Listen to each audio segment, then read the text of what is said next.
अस्सलामुअलैकुम, आप देख रहे हैं फखर न्यूज़ और मैं हूं सादिया बतूल।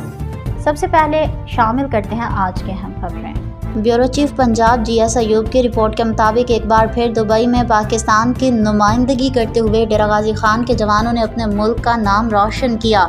ईद उल अज़हा के दूसरे रोज़ डेरा दुबई पुलिस ने दुबई के शहर सतवा में खेलों का मुकाबला करवाया, जिसमें काफ़ी सारी टीमों के साथ डेरा गाजी खान के जवानों ने भी हिस्सा लिया और पूरी मेहनत और कोशिश के साथ रस्साकशी में अव्वल पोजीशन हासिल की।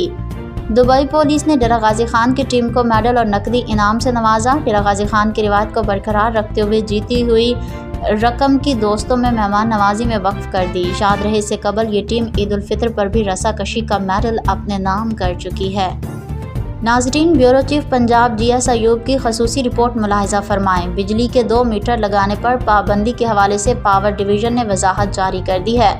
पावर डिवीज़न ने कहा है कि बिजली के 2 मीटर लगाने पर पाबंदी की खबरें बेबुनियाद हैं। दूसरा मीटर कानून के तहत हासिल किया जा सकता है।